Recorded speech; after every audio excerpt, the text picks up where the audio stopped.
चला मी आता बाळाचे शेपा बनवायला घेतले ते दाखवते तुम्हाला कशा बनवायचे. तर हे शेपा आहे हे साफ करून घ्यायचं चांगलं.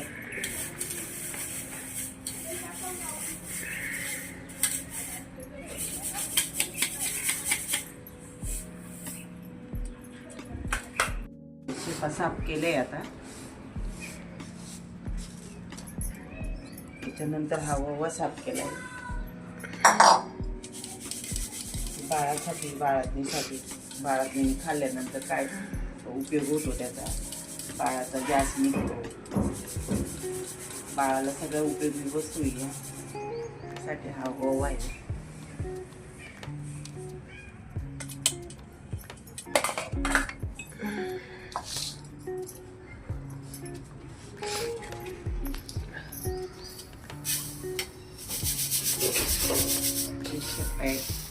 बडीशेप घेतली.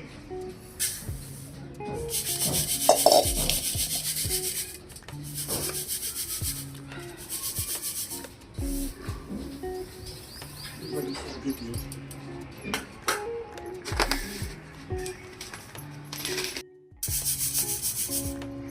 हे पण उपयोगीच आहे. हे खाल्ल्यानंतर साध्यांना त्रास होत नाही. याच्यापासून आईल भेटतं म्हणून हे खायचं. म्हणून हे बडीशेपमध्ये आपण मिक्स करतोय. शेपांमध्ये मिक्स करतोय. हे असं साफ करून घ्यायचं.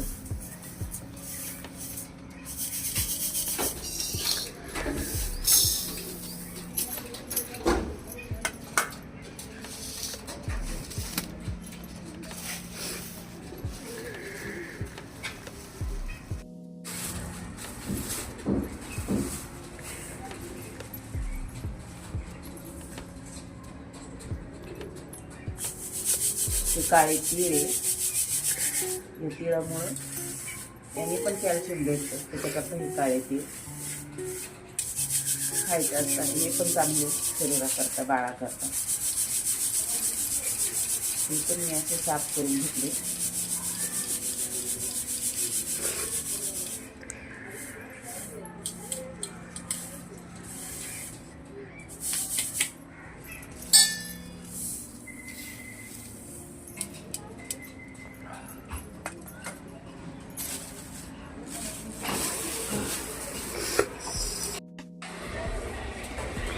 धना डाळ पण आपण त्याच्यात टाकतोय. चव लागते खाण्याला पण चांगलं त्याच्यामुळे टाकतोय. त्याच्यात आपण थोडंसं या लवंगा भाजून टाकणार आहे. या लवंगांमुळं पण शरीराला चांगले असतं. पोराला पण बाळाला पण गरम वस्तू असते. थोड्या लवंगा टाकल्यानंतर सर्दी पडशाल चांगले असते. जे आपण पावडर बनवणार ही याच्यात मिक्स करणार.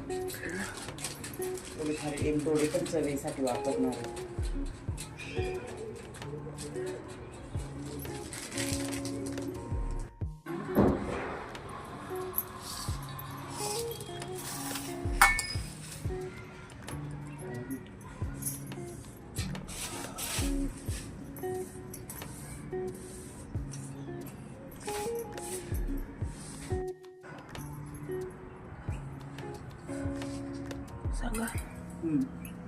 काळं मीठ आहे.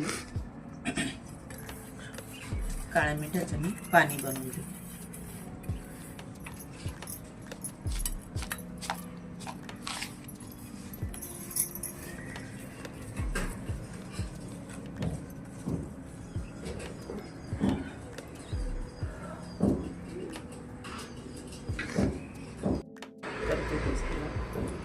काळं मीठ लावायचं.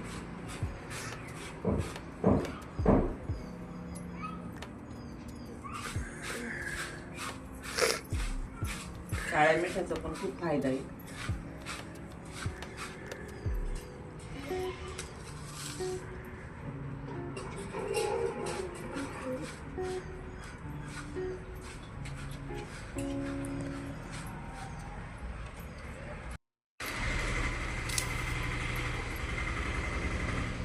आता याची आहे ना एलदोड्याची पावडर बनवून घेते. ही आपल्याला ओवा शेपा भाजल्यानंतर हे ओवा शेपाला पावडर लावायची. मग अशा थोड्या भाजून घेते.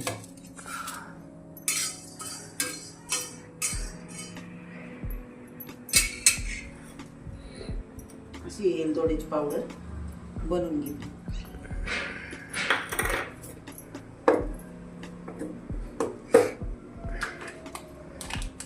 ज्येष्ठ मध पावडर आहे. ज्येष्ठ मध पावडर पण आपल्याला त्याच्यात टाकायची. ज्येष्ठ मधनी त्याला चव येते.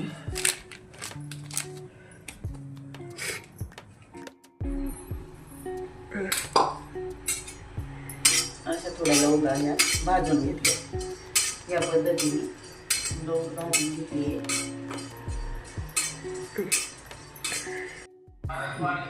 अशी लोखंडाची कढई घ्यायची. ती गॅसवर ठेवायची. चांगली तापवून घ्यायची. त्याच्यात आता मी हा ओवा टाकलाय. ओवा घेतलाय मी हा 200 ग्रॅम. तुम्हाला जर तिखट जर ओवा नसेल लागत जास्त तर तुम्ही 100 ग्रॅम पण घेऊ शकता. मी घेतलाय हा 200 ग्रॅम ओवा. आता मी हा भाजून घेते. अशा पद्धतीने मी हा ओवा भाजलाय. पद्धतीने हा ओवा भाजलाय. आता मी शेपा पण मी 200 ग्रॅम घेतले म्हणजे पावशेर. आणि बडीशेप पावशेर घेतली. जवस पावशेर घेतले. तीळ 100 ग्रॅम घेतले. वेलदोडा पावडर घेतली 50 ग्रॅम. ही ज्येष्ठ मध पावडर आहे. आणि दाणा डाळ आता आपल्याला चवीसाठी वरतून वापरायची.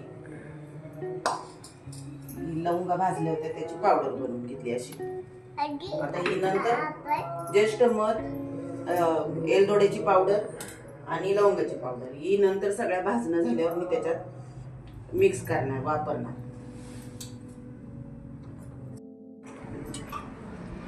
हे बघा ही ज्येष्ठ मध पावडर आहे. आता मी याच्यात ओवाशेपा भाजल्या आहे चांगल्या खरपूस. तर मी त्याच्यात ही मिक्स करते. तर तुम्हाला वाटेल काही ज्येष्ठ मध पावडर या का बरं असं मिक्स करून राहिल्या. पण ही कशासाठी आहे तर बाळाचा घसा स्वच्छ राहतो. बाळाच्या घशाला त्रास होत नाही. ज्येष्ठ मध दिलं जातं बाळाला, लहान बाळाला. आता एवढं लहान बाळाला तर आपण 6 महिन्याच्या बाळाला हे देऊ शकत नाही. म्हणून याच्यात मिक्स केल्यानंतर बाळातून खाल्ल्यानंतर तिच्या पोटातून जाईल, बाळाला पण जाईल. आणि ही लवंगाची पावडर ही पण बाळाला सर्दीसाठी खोकल्यासाठी आपण देऊ शकत नाही लहान तान्या बाळाला. हे पण उपयोग त्याच्याकरताचे. हे सगळं आता मी त्याच्यात मिक्स केलंय. असं काळं मीठ लावून तर भाजल्याच आहे. त्याच्यानंतर ह्या पावडरी मी मिक्स केली. ही झाली एलदोड्याची पावडर. एलदोड्यानी तोंडाला चव येते, बाळातनीला खाऊ वाटतं. आणि एलदोड्या खाल्ल्यानंतर तर माहीतच आहे त्याचं काय उपयोग होतो. म्हणून मी अशी एलदोड्याची पावडर त्याला लावली. राहिला प्रश्न. आता मी हे 1 वाटी खोबरं किसून घेतले. खोबऱ्यानी पण चव येते तोंडाला. आणि असं एक मी खात नाही बाळातनीला खायला. हल्ली खोबऱ्या खारका खायचा कंटाळा येतो. म्हणून तुम्ही जास्त बी टाकू शकता. मी 1च वाटी घेतली.